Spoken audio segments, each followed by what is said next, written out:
Pagi ini kita akan ikutan serunya panen ikan bawal di Waduk Cirata. Bayangin aja bos, sekali jaring diangkat, ribuan ikan bawal langsung bergelombang di atas air. Berkejaran, berloncatan, dan siap berangkat ke pasar untuk menjadi hidangan favorit banyak keluarga. Tapi jangan salah, di balik serunya panen yang bikin mata susah berkedip ini, tersembunyi bisnis yang nilainya bisa mencapai ratusan juta rupiah dalam satu musim panen. Halo bos, nama saya Usep, sering dipanggil saya Pak Miing. Mau tahu keseruan tanam ikan bawah? Ikutin cuannya bos.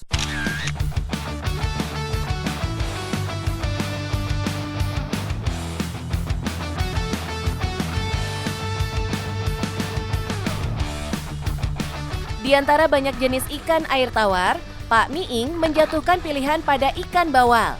Bukan tanpa alasan, ikan ini terkenal cepat besar, cepat dijual, dan cepat memutar modal. Dalam dunia usaha, kecepatan perputaran modal seringkali menjadi kunci agar usaha terus tumbuh.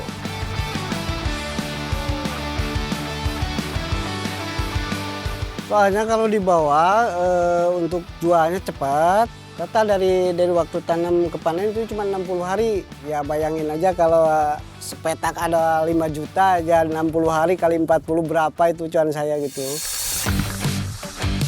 Ikan bawalnya segar-segar ya bos.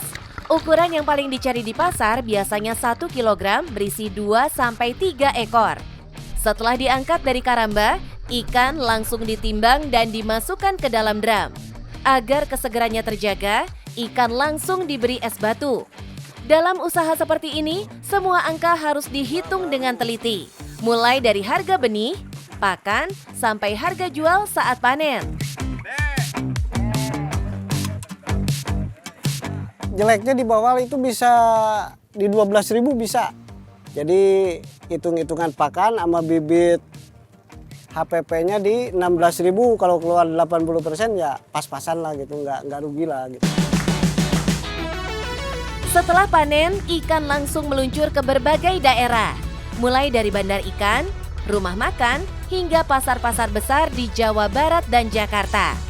Tapi seperti usaha lainnya bos, keuntungan besar selalu berjalan berdampingan dengan resiko besar.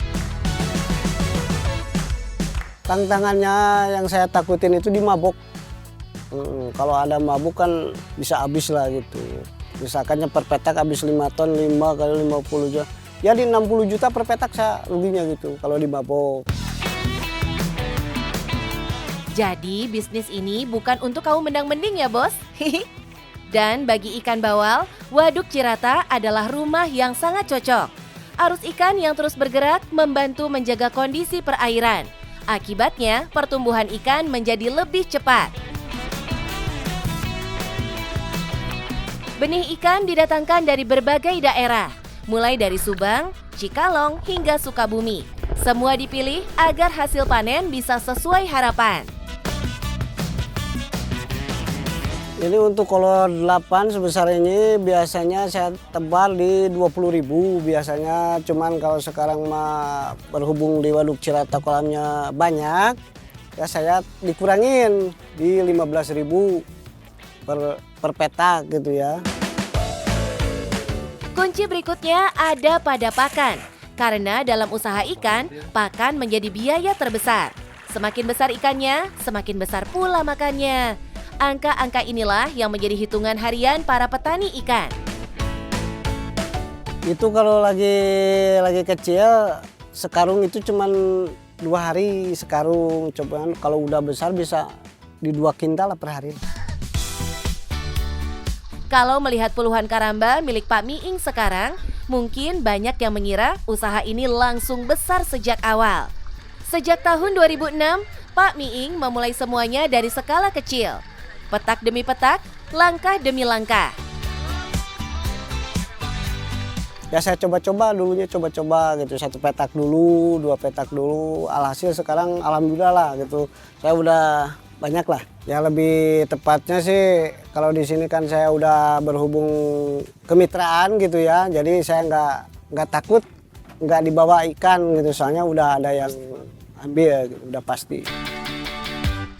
Dari tengah luasnya Waduk Cirata, Pak Miing membuktikan bahwa peluang usaha bisa tumbuh di tempat yang mungkin tak pernah kita bayangkan. Berawal dari satu petak karamba, hingga kini menjadi puluhan petak yang terus menghasilkan.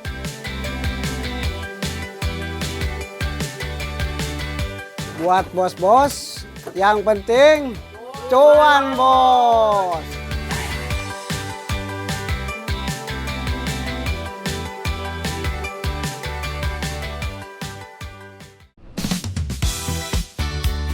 Bos-bos, kalau ngomongin usaha ikan, kebanyakan orang langsung kebayang danau, sungai, atau tambak di tepi laut.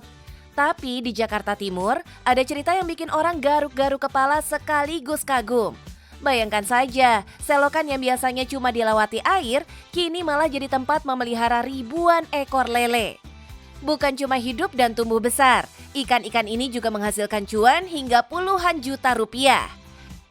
Di tengah padatnya permukiman warga Durensawit, Jakarta Timur, muncul sebuah gagasan sederhana yang mengubah cara pandang banyak orang. Bahwa rezeki tak selalu datang dari lahan luas. Kadang ia muncul dari ruang yang selama ini dianggap tak berharga. Dan dari sebuah selokan inilah, seorang ketua RT berhasil menggerakkan warganya untuk menciptakan sumber penghasilan bersama. Sebuah cerita yang bukan hanya menarik perhatian dalam negeri, tapi juga dilirik hingga mancanegara. Halo bos, saya Taufik Supriyadi, Ketua RT 8 RW 4 Malakajaya, Durensawit, Jakarta Timur. Saya pengelola bisnis pencegah krisis planet. Kalau terlihat di Google Maps, ketik pencegah krisis planet. Dan juga buka website kita rt08 rw04 malakajaya.com. Di sana kegiatan kita nyatakan semua. Jadi buat teman-teman, bos-bos yang ingin melihat bagaimana kami mengelola supaya mendapatkan cuan, terutama untuk pemberdayaan masyarakat, ikuti terus Cuan Bos.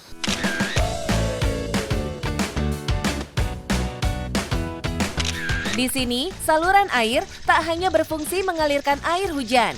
Di atasnya dibangun kolam bertingkat yang dimanfaatkan untuk memelihara lele. Gagasan ini menarik karena membuktikan bahwa keterbatasan lahan bukan berarti harus membatasi peluang usaha.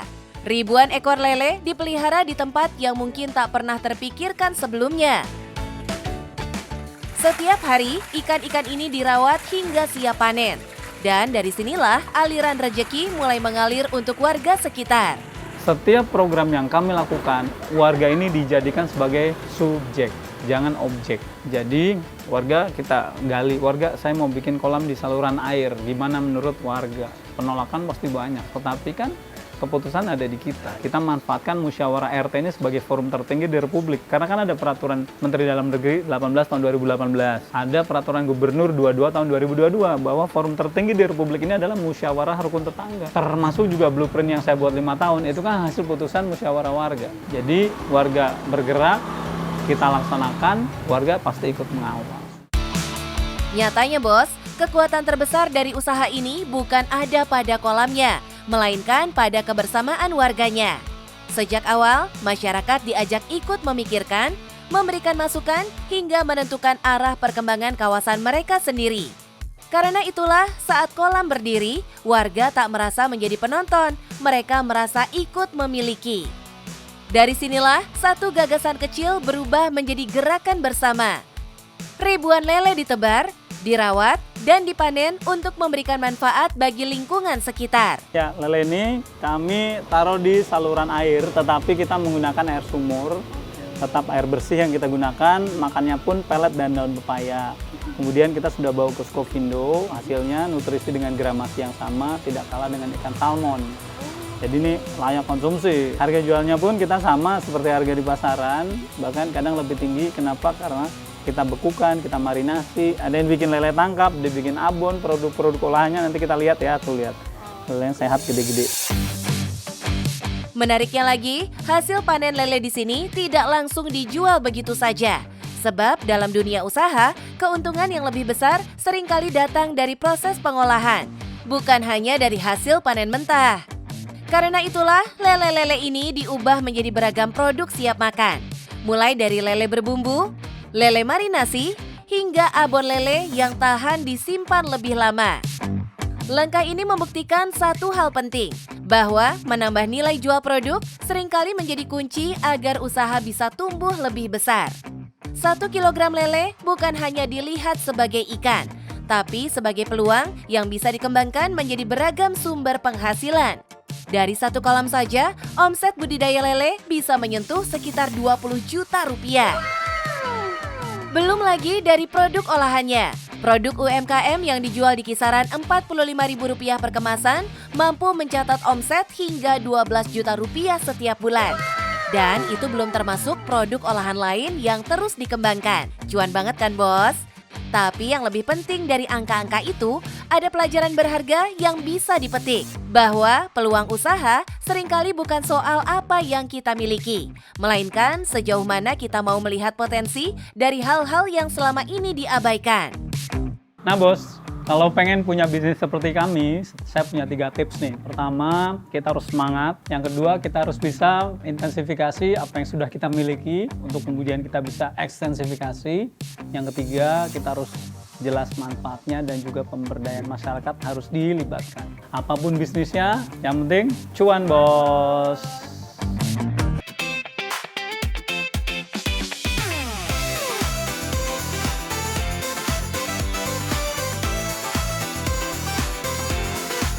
Bos, setiap minggu pagi orang-orang datang ke Car Free Day untuk olahraga dan jalan-jalan. Tapi di tengah ramainya suasana itu, ada satu lapak kecil yang selalu ramai dengan anak-anak. Bukan mainan, bukan jajanan, melainkan seni melukis wajah. Yang menarik bos, bisnis ini berawal dari kegiatan iseng untuk bermain di rumah. Halo bos, aku Mela dari Bunana Face Painting. Aku bisnis face painting, bisa gambar berbagai macam karakter unik dan lucu buat anak-anak. Mau tahu cuannya? Ikuti terus ya, tetap di Cuan Bos.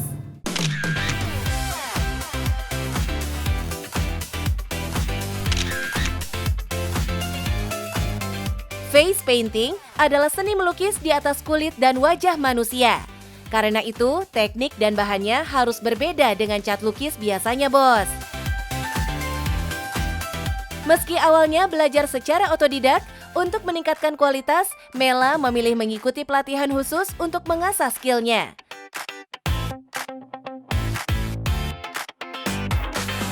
Biasanya di Indonesia itu mungkin belum terlalu familiar pada saat itu, pada zaman dulu. Kalau sekarang itu sudah semakin banyak painter atau pelukis. Nah, ini juga dikenalkan kepada lebih banyak ke acara anak-anak seperti itu. Kemudian acara gathering perusahaan juga seperti itu. Dan juga saat ini dijadikan sebagai media promosi atau marketing dari brand-brand. Semua cat yang digunakan khusus untuk kulit dan berbahan dasar air sehingga lebih aman dan mudah dibersihkan. Untuk desain, selera anak juga terus berubah. Anak perempuan biasanya memilih karakter lucu dan ada pelangi-pelanginya gitu, sedangkan anak laki-laki lebih suka superhero. Kita setiap event beda-beda. Kalau untuk CFD seperti saat ini ada beberapa yang kita sediakan, misalnya seperti ini. Nah, ini khusus untuk yang perempuan desainnya. Nah, yang paling favorit itu biasanya Kuromi. Kemudian yang ini rainbow ataupun unicorn, itu paling banyak diminati sama anak-anak perempuan. Kalau misalnya untuk yang laki-laki biasanya Spider-Man. Nah, Spider-Man ini juga ada beberapa model, misalnya yang kecil atau misalnya mau half face. Setiap gambar memiliki tingkat kesulitan berbeda. Ada yang selesai hanya dengan 2 menit, ada pula yang membutuhkan waktu hingga 10 menit. Semua tergantung detail karakter yang diminta. Goresan demi goresan warna dilukis indah di atas permukaan kulit. Dari sini terlihat keterampilan tangan Mela melukis dengan kanvas hidup. Soal ketahanan, beda merek, beda juga kualitas bos. Dengan cat khusus yang premium, lukisan wajah ini bisa bertahan hingga 4 jam. Kalau untuk catnya karena ini water based, jadi ketahanannya tergantung dari si anaknya. Misalnya kalau dia keringetan atau misalnya kena air, bisa langsung luntur atau hilang. Untuk mengembangkan kemampuan, awalnya Mela iseng kasih face painting gratis ke anak-anak di taman dekat rumah. Tapi siapa sangka Mela justru mendapat cuan. Meski kini sudah menjadi pelukis wajah profesional, usaha ini dijalankan saat akhir pekan dan hari libur. Sebenarnya untuk saat ini pekerjaan utama itu sebagai karyawan swasta di salah satu perusahaan di Jakarta. Kemudian ini hanya sampingan saja, kebetulan dilakukan di waktu kosong atau di hari Sabtu atau Minggu dan di tanggal merah atau hari libur. Meski terlihat menyenangkan, bisnis ini punya tantangan tersendiri. Keringat atau air hujan bisa membuat gambar cepat memudar. Ditambah lagi, berjualan di ruang terbuka membuat cuaca menjadi faktor yang tidak bisa dikendalikan. Di era digital, hasil lukisan bukan hanya membuat anak senang. Setelah mendapat izin dari orang tua, hasil karya didokumentasikan menjadi portofolio dan konten media sosial. Untuk strategi marketing dan promosi, untuk saat ini saya masih mengandalkan market dari sosial media. Biasanya kita bikin konten, jadi semakin kontennya semakin menarik, bisa menjangkau lebih banyak customer-customer yang ada. Harganya dimulai dari Rp15.000 hingga Rp75.000 untuk desain wajah penuh. Menariknya, meski hanya dijalankan sebagai pekerjaan sampingan, namun hasilnya no play-play alias nggak main-main loh. Kalau untuk Car Free Day seperti ini tergantung ya, kadang ada ramai, kadang juga sepi, tergantung dari pengunjung. Rata-rata sih biasanya bisa sampai 20-25 anak. Bos, terkadang ide bisnis besar tidak berawal dari hal besar. Karena di tangan yang kreatif, senyum anak-anak pun bisa berubah menjadi peluang usaha.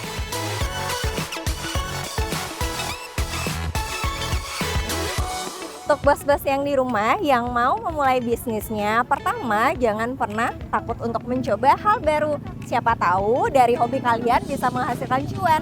Yang kedua, coba kalian cari tahu berbagai macam media promosi, salah satunya melalui media sosial. Yang penting cuan, bos!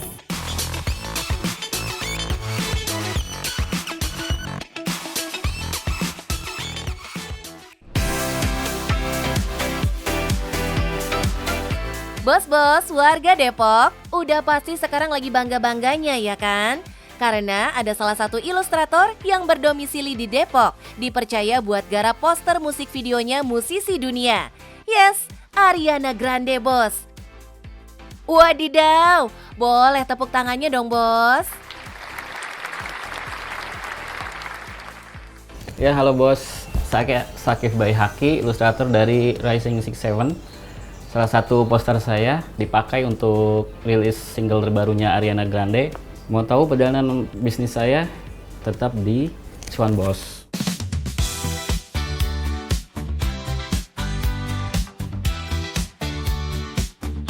Yap, bukan di studio besar dengan tim yang rame.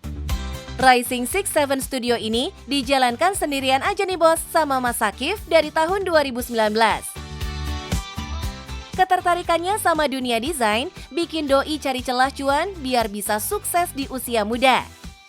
Dan benar aja nih bos, baru mulai serius banget dijadiin profesi di tahun 2023, Mas Sakif udah bisa dapetin bayaran dolar pertamanya. Sejak saat itu tuh, Doi fokus pasarin karyanya ke kancah internasional. Wih, cakep! Awal dapet ya untuk festival sih. Festival kayaknya film horor deh. Awalnya sih emang internasional sih. Habis itu baru ke lokal, baru taran $250 sampai 1.000. Mas Sakif nggak jual mahal kok bos. Doi tetap masih suka terima proyek dari UMKM gitu, dengan rate harga yang of course lebih murah. For your information bos, Mas Sakif ini bukan lulusan desain loh. Doi benar-benar belajar semuanya sendiri dari internet, serta teman-temannya yang juga gabung di komunitas desain dan ilustrasi. Modelnya cuma komputer bekas sih, sama monitor dari TV. Kemarin habis upgrade nih, sekitar 9 jutaan. Kedepannya mau upgrade apa lagi nih? Paling upgrade apa ya, paling tempat kali. Biar bisa naruh-naruh printnya. hasil-hasil dari karyanya. Ilustrator yang berusia 32 tahun ini punya signature art alias ciri khas seni sendiri nih bos. Yaitu seni dengan gaya retro 50 sampai 80-an gitu. Mirip-mirip poster film jadul gitu bos. Tapi justru ini nih yang bikin tim manajemen Ariana Grande dan musisi dunia lainnya tertarik dengan karya Mas Sakif. Jadi saya di reach out tuh dari postingan saya tuh ada di Instagram kompilasi American Outlaw, jadi itu pakai style-style retro 50-an. Jadi mereka kayak tertarik tuh, langsung menghubungi lah di Instagram. Jadi mereka emang sudah kasih referensi sih, maunya kayak gimana. Oh ternyata mereka maunya estetik tahun 50-an, horor lagi. Jadi prosesnya 3 hari kurang lebih, karena mereka lagi butuh cepet dalam seminggu sebelum rilis. Wih, dengan gambar serumit itu, ternyata prosesnya bisa dikebut dalam waktu 3 hari aja ya bos. Emang deh, jam terbang gak bisa bohong ya bos. Dan gak cuma Ariana Grande aja, disc jockey atau DJ ternama kayak Steve Aoki pun pernah bikin poster sama bapak muda ini. Kalau untuk musik, saya bikin gig poster untuk Steve Aoki untuk tampil di Alaska, Showdown Alaska ya. Sama rapper Nelly tahun kemarin tuh sama di sana juga. Jujur, irinya ada banget ya bos. Apalagi meskipun kerja dari rumah, support keluarga juga pol-polan banget tuh. Kan jadi makin semangat buat cari cuannya ya bos.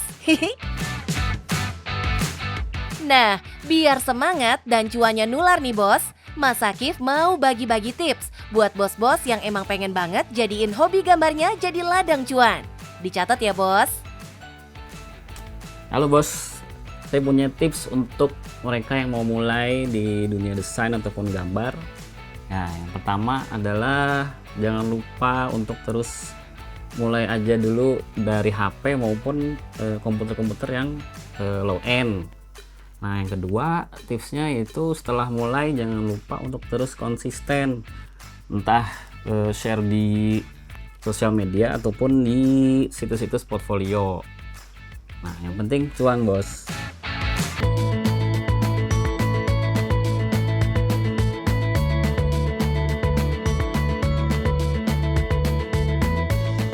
Bos-bos, siapa nih yang pagi-pagi udah panen cuan kayak bos Lulu? Doi emang jualan aneka cake pakai etalase kecil di pinggir jalan. Tapi soal rasa kue dan antrian pembelinya mah nggak kalah sama kafe-kafe estetik di mall bos. Halo bos, namaku Lulu, aku pemilik Morning Person Cake. Kita jualan cake yang affordable tapi rasanya nggak kalah kayak kafe-kafe. Penasaran sama cuannya? Tetap di Cuan Bos!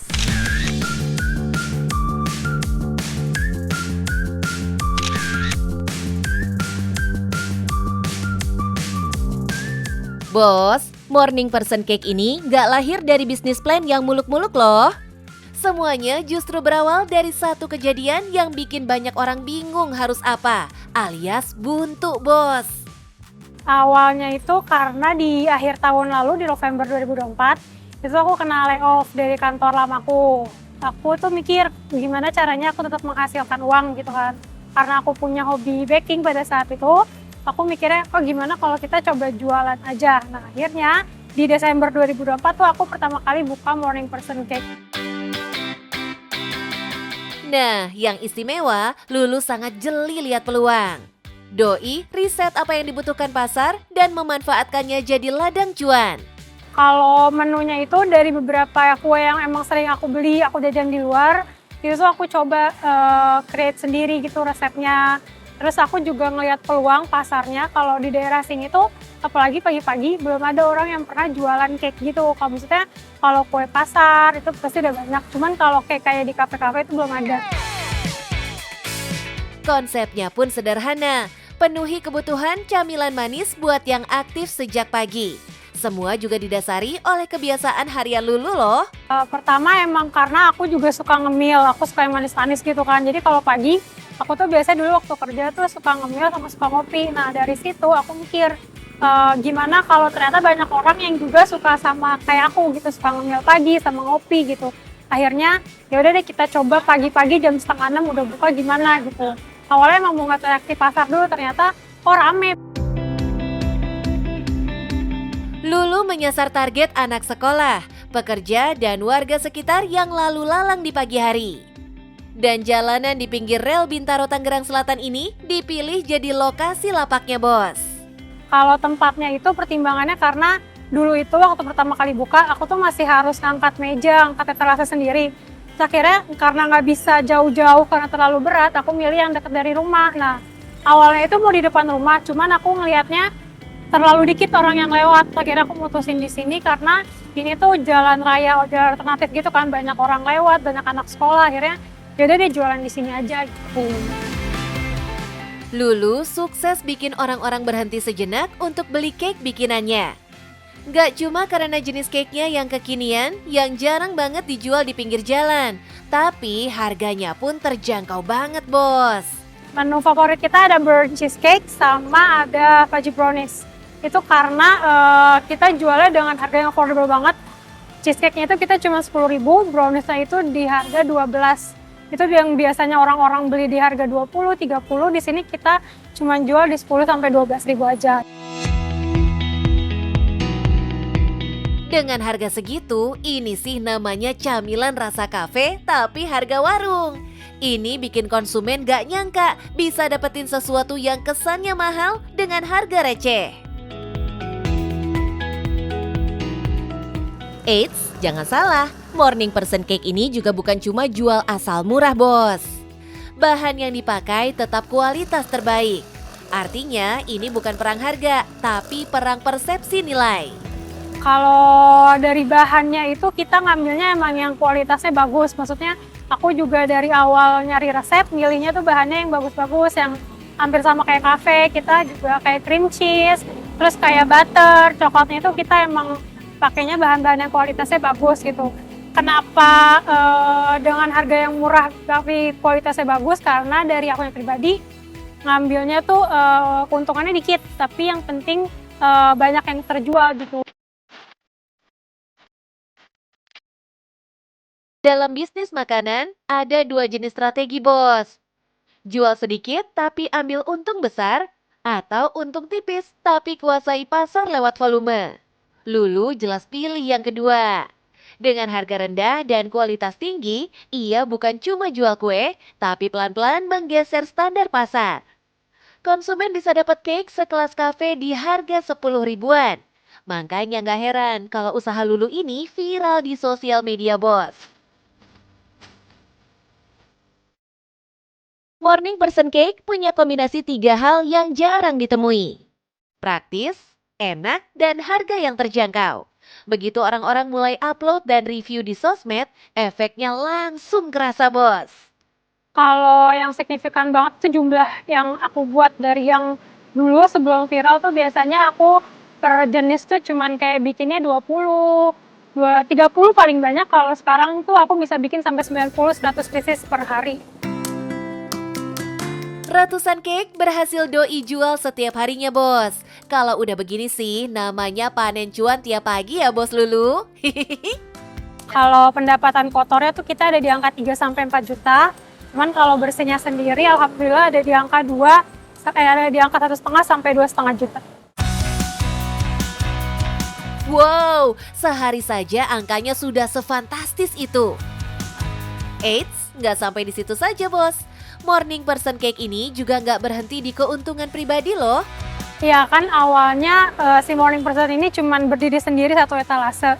Nah begitu viral karena banyak orang yang juga datang, akhirnya aku ngebuka peluang untuk beberapa orang yang mau jualan juga itu.